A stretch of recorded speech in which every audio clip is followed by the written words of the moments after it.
Comedy Film Nerds Podcast. Talk about some movies. We got a lot Let's to do talk it. about. So since Jason, you got to leave early. You saw the movie Landline. Yeah, I let's saw get- it today. All right. Okay. Oh, thank you so much for getting up I early. did. and No, I seeing- got up to see something because the only fantastic. movies we see because we have little kids is a lot of little kid shit. Right. And so I I wanted understand. to see an adult film.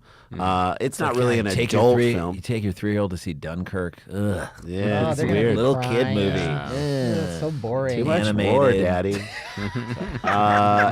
But yeah, no, I saw Landline and I really liked it. If I could give a review, it would be like if Noah Baumbach was a woman and told essentially, it's not the same story, but it is a very New Yorkish kind of Squid and the Whale. throwback. Squid and the Whale was the 80s. This was the 90s in New York, coming of age story, but about girls instead of boys. It was very female. Gillian Robespierre is the director. She did a great job. I mean, Anything Also wrote- Turturro does is... Turturro was amazing and Edie Falco was great. They were Right. both And incredible. Jenny Slate, Jenny Slate our is a star. friend, who's I'm like going to a say it right now. She is star. a star. She was cute. She was funny. She pulled the heart, and and so- Jay Duplass. That's the other one. Oh, Jay he's Duplass. good in You everything. go, can you pull and do something different from Transparent? Because I binged Such a that. I fan watched of that. his I on love the character Transparent. work on that. I mean, I'm not just kissing the ass of this film, but I was totally in it. I really loved it. And I felt like, Jay Duplass was great in it and played a very different role than The what he question does is, in will it go wide?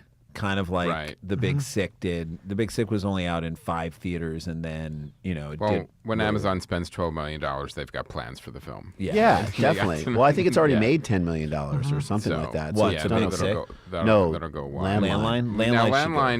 Landline, basically, it's a coming-age story of like a family in New York, or like what is it? It's focused it's on? a coming of age story. 2 girls, one who's just out of college and one who's still in high school on her way to college, and then a mother and father, and they learn that their father had an affair or was having an affair throughout their life. And so it's how they grapple with that, who knows that, and then how that sort of affects their lives as they, the older sister, Jenny Slate, is engaged to be married to Jay Duplass, and they're in their relationship. And so how does this sort of news and how did they... What are the ripple effects through the rest of the family? Right. Why are you saying that? I don't know. I was I'm just- there. I'm trying to make sense of what you're saying. I'm trying to get you to a fucking conclusion. I know, but I thought it you is... guys shared a brain. I thought No, this no. was sort of a board. He doc. loaned it to me for the 2 hours that I Turned saw it off. Landline. But it was great. I mean, and I thought what I loved about it is it did harken back to old 90s New York, indie where we films. lived, and Right. right? Right. It reminded me in scope of like a Walking and Talking, maybe just a little bit bigger than that. But it had the indie feel. It had the New York feel. I found myself loving, because we were actually the same age as Jenny Slate in the movie Right. in 1995. So in that time, we were that age. So I very much related to, I guess, except she was engaged, but I related to the characters. It's like in when that you just time. moved to LA and you watch Swingers. Swingers. Yes. Yeah. Yeah. Or when we were Yeah. 94. Or you look back on that, because I remember right after that movie came out, I remember going to the All the Derby, places that yeah. they were in. Derby or the Martina Lane. Marty- right, Yeah. and I remember going and seeing them there and being like, "Oh my God, this is like Yep. we're in this." They have the schedule of the New Beverly on the fridge. Yeah. Yeah, that's it. Yes, and he's wearing an In-N-Out shirt for Right. like half of the movie. Like or yes. playing golf, but at the Los Feliz 3. You know what I mean, Right. with Ron Livingston. It just all those places we hit him, and then when we came here, it was a very different place. I'll go back and watch.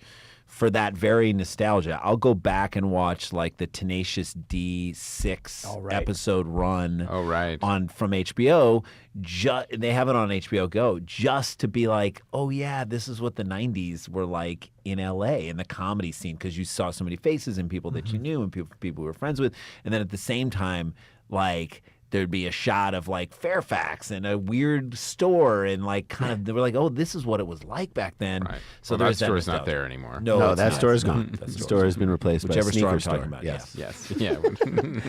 But so Landline did a lot that for because you guys lived in New York and in We lived in New York in the mid-'90s. We were there. We had just graduated in 94 from Michigan, and then we went to New York to do stand-up. And so it was very cool. And I will say this. There was this moment where Turturro like walks into, I'm not giving anything away, to a jail cell. And I was like, is this the night of? There was a minute where I was like, wait a second. Why is he sticking? Why are they pinning that murder why on is there that a Arab boy? chopstick? He's sticking a chopstick into his foot. He's got eczema on his foot. Scraping off the But dead he's skin. so good. He's so good. I mean, he is just such a great actor. I could watch him all day long. I could watch him like fuck with his mouth for 30 minutes. Oh, while he dude, just I just went back and watched Rounders. Yeah. Just because I was like, Totoro. just want to see Yeah. him go, Yeah. you know, you little prick. My kids eat. I got alimony. Yeah. I pay for braces. You know, like. Yes. Yeah. I You mean, buy everything. And he so also has like a little bit of a lateral lisp, and it's just, I don't know, it's just fucking great. Yeah. It's it always was fun great to to see. watch. And he sells it. He sells whatever they're selling. in Also the seems script. like a real actor's actor. Like when he's not doing movies and stuff, he's like, I'm in New York doing this play. And Yeah. I'm digging into the hardest material ever because that's what I do. It was the Like other Barton part. Fink is a great Yeah, example. Barton Fink. Totally. Yes. Unbelievable. I mean, the other thing, and then unreal in The Big Lebowski. Like totally playing opposite Right. anything and he does. like And pulling cra- it off. Okay, Owning so that character and the choices that he made in The Big Lebowski are like Huge. so over the top choices, but then you're like, oh man, I believe him as this thing. This I've seen child that guy in a molester. bowling alley. Yes. And I know bowling guys are nuts that no one would be. It's not that he pulled a gun out; it's that he pulled a gun out during league play. That's the problem. That was the issue. What, you gonna fuck this up? God. The Try to pull that shit with me, like. Oh, so good. So good. And the other part about it that really spoke to me that was very intense was as a parent of a kid, of a daughter. I have a daughter who's 3 and a son who's 8.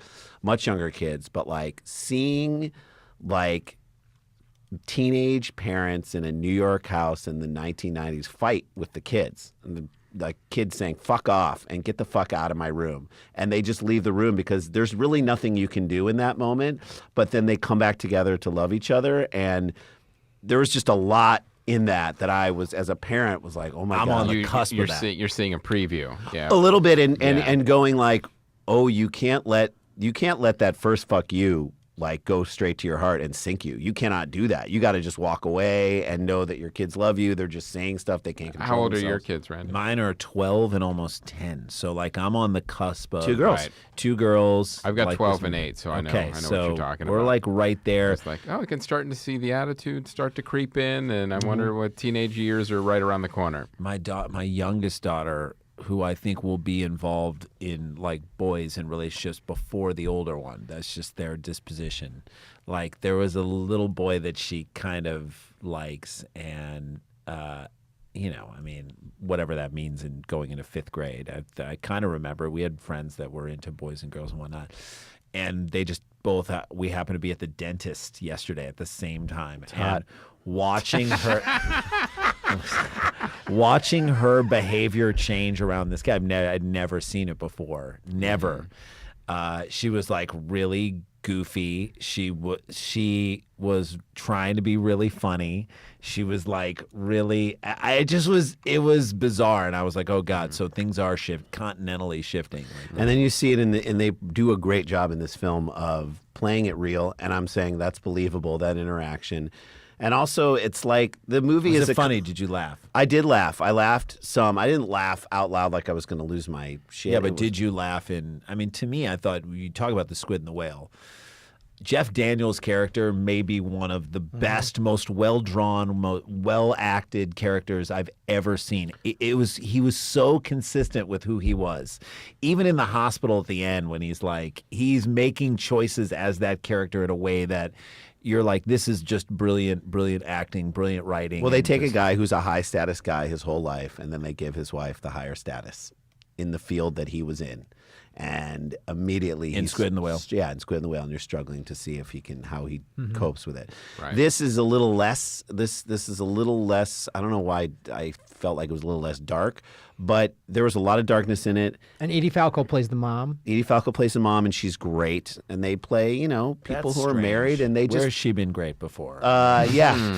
Where has she pulled it off? They play, people who are married and the kids are grown up, and like the question where the love is in the relationship. They did it very real, and it was one of those movies where I could have watched it for another 20 minutes. It was one of the movies where I felt like I'm in. This was an entertaining time in the theater. I went alone, but I just. So you didn't watch it on demand. You went into the. I went into the theater and watched it. Oh, is it available on demand right now? So too? I don't know. Sometimes they do a simultaneous double release. No, I watched it in the theater, which I loved. I loved doing that, and it felt great. Yeah. And you went at parent time. That's Yeah, parent during the day. Yeah, Drop the kid off at camp, and then it's me time. Friday at 10, 11 a.m. is usually my movie time. Right. So, It's so great. It's a good. great time to see a movie. It's empty, and you actually get a chance to enjoy it. And I'm gonna recommend this movie to people because I feel like in the same way that going to see The Big Sick and supporting Kumail and some other people that we know.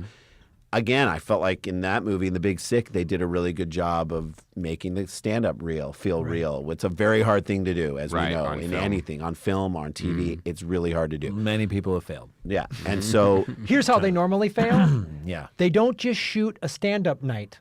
Like the way Yeah, they no. it's like sports. They do a scripted scene. They do a scripted scene and they try to recreate stand-up. Yeah. And what you should do with sports and stand-up, Let it play for real. shoot it. Yeah. We're doing a stand-up night, shoot the whole 2-hour show. and pull the best 2 minutes And out put- of it. exactly. It's so And funny. Kumail that- said that they had it was You have half to. empty on our podcast. We had just had him on ours, and he said, "Look, it wasn't a full room. we all were doing our stand-up, and I remember recognized some of those bits and stuff that he was doing, and he's like, yeah, sometimes we didn't get all the laughs, and we shot that, which it's not always going to be Yeah, good. you never Right. people don't crush. on There's every a single moment line. I just recently watched Fast Times at Ridgemont High with friends of ours, the father, of a daughter who is best. Did you forget how to talk, Yeah. Randy? The guys from England and never saw it and culturally didn't understand it, but really wanted to see it just to know kind of what Fast Times was. Yeah, and so we watched it, and there is a scene very specifically, the Washington football playing scene. There's a moment where I don't know if Heckerling did this on purpose, but they come in and the game is happening and they just kind of pan across the cheerleaders, and it's very real. It feels like that came from a high school football game, very much speaking to what you just said. And I was like, oh yeah, this feels so real. While some of the football shots were not, and that was a little bit staged. Or like So- in Dazed and Confused, when Linklater included after the baseball game the high five line. Good game, Right. good game, Right. good So game. it good was game. like You know what's about to come around the corner. What's happening is that they're going to get their asses paddled. Like doom is hanging over their heads, but and they they're still have both to do this thing that we all did when we played sports. Good game, good game, game, good good game, game, good game. good And game. Linklater said he fought the studio in order to be able to shoot that. They were like, "Let's cut it. It's done. We don't need it." And he's like, "No, we That's have to part have of their slicing the life. You got to put that in, Right. And it's great. And those are the moments when you're like, you get it. Someone else was telling us Those about are the moments Linklater does best too. They're the ones that you would Totally. not cut out. Yeah, and those are like his signature things. Where Someone was telling us about The Fan. Was it The Fan? oh yeah, someone said in The Fan, which was directed, I believe, by a British director. Also a baseball movie. Baseball movie where Robert De Niro was a crazy fan of Wesley Wesley Snipes. Snipes. It's like Oh, right, raining. right. It's pouring down rain, and Which, by the way, if it's pouring down rain and the field condition, they would Baseball's do a rain over. They would delay. call it immediately. Yeah, so that's one. Number two, players were coming out of the dugout and just going straight up to the batter's box to hit. No one was going to an on-deck circle, which is what they all do at every level as you go up. seems tiny. Yeah. It's oh god, I could go on this forever. Yeah. Like any given Sunday I was screaming at the screen. Yeah, because it took place on a Monday. Yeah. I can't believe they did that. I mean, that was their biggest mistake. I'm like, you guys, what are you calling? Or if you do it, just Cinematic take the license. calendar down from the back. Yeah. So let's speak. Ride shot first. With kitten heads across the land. Wait for